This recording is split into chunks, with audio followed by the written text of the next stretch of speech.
다니엘서 1장 1절에서 7절까지 말씀을 살펴보도록 하겠습니다. 다니엘서는 유다 왕 요야김이 다스린 지 3년이 되는 해에 바벨론 왕 느부갓네살이 유다를 침공하여 예루살렘 성을 포위하는 전쟁에 대한 보고를 시작합니다.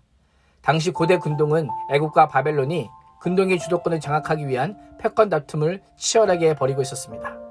그 대표적인 전쟁이 여호야김 4년에 있었던 갈그미스 전쟁입니다. 바벨론이 이 전쟁에서 승리함으로 근동의 패권을 장악하였고 유다까지도 바벨론의 지배하에 두기 위해 승리의 열쇠를 모아 유다를 침공하였던 것입니다. 그러나 성경은 그 전쟁 자체보다 그 배후에 주목하면서 2절 말씀은 주께서 유다 왕 요야김과 하나님의 전 그릇 얼마를 그의 손에 넘기심에 라고 표현합니다. 표면적으로는 느부갓네살 왕의 유다 침공이 근동 지역을 제패하기 위한 것이지만 본질적으로는 하나님께서 당시 국제 정세를 조성하시고 느부갓네살의 정치적 여력을 이용하셔서 하나님의 뜻과 섭리하에 이 모든 일을 진행하셨던 것입니다. 인간의 역사는 단순히 인간들 사이에 일어난 일을 넘어 하나님의 섭리의 역사입니다. 아무리 강한 힘과 권력을 가진 자라도 이 땅의 주인이 아닙니다. 그들의 영원한 권세도 영원하지 않습니다. 느부갓네살은 약탈한 성전 기물을 신할당으로 가져가 신전 보물창고에 보관합니다. 약탈한 신전 기물을 정복자의 신전으로 옮겨 놓는 것은 당시의 풍습이었습니다. 그러나 유다의 성전 기물은 약탈품이기 전에 하나님께 성별된 물건이기에 더럽혀져서는 안 되었습니다. 이는 하나님께서 하나님의 활동 무대를 스스로 바꾸신 결정이요 온 세상의 주권자이신 하나님께서 하나님의 백성을 심판하시기 위해 바벨론을 동원하신 것입니다. 이제 이스라엘의 운명은 바벨론에게 달린 것이 아니라 하나님께 달려 있습니다. 아무리 하나님을 믿지 않는 바벨론이 득세하는 것처럼 보여도 하나님께서 세상을 주관하시며 하나님께서는 지금도 하나님의 선하신 뜻을 이루어가고 계신 것입니다.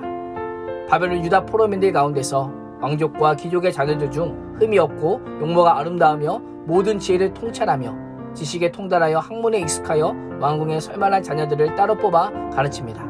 바벨론은 이들을 왕의 특권에 참여하게 하므로 그들이 지금껏 믿고 따르던 하나님과 하나님 나라를 버리고 이제부터는 바벨론과 바벨론의 신을 따르는 자로 삼고자 합니다.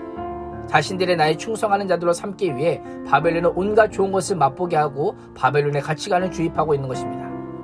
바벨론이 소녀들을 포섭하는 모습을 잘 보십시오. 고난을 주기보다 엄청난 혜택을 주므로 하나님의 백성의 정체성을 잃게 만드는 더 큰 유혹으로 이끌고 있습니다. 고난만이 우리를 넘어뜨리는 유혹이 아니라 엄청난 부와 명예 등 세상이 말하는 복이 하나님을 잊고 우리의 정체성을 잊게 만드는 유혹일 수 있음을 우리는 기억해야 합니다. 성경은 바벨론으로 사로잡힌 이스라엘 사람들 가운데 유다 출신의 4명의 소년들의 이름을 언급합니다. 다니엘은 하나님이 재판하신다. 하나냐는 여호와는 은혜로우시다. 미사엘은 누가 하나님과 같은가. 아사랴는 여호와께서 도우셨다라고 하는 의미입니다. 소년들의 부모는 하나님의 사람답게 살기를 기대하며 이와 같은 이름을 주었을 것입니다. 그러나 이들의 이름은 바벨론식으로 바뀌게 됩니다. 벨드사살은 베리어 그의 생명을 보존하소서. 사드락은 월신의 명령. 메삭은 무로닥과 같은 이가 누구인가. 아벳느고는 느보의 종이라고 하는 의미입니다. 서로의 이름을 부르고 이름을 들을 때마다 자신들이 바벨론 포로로 사로잡혀 왔다는 것을 뼈저리게 느꼈을 것입니다. 하나님께 선택받았다고 생각했던 유다 백성들의 눈에 이러한 상황이 어떻게 보였을까요?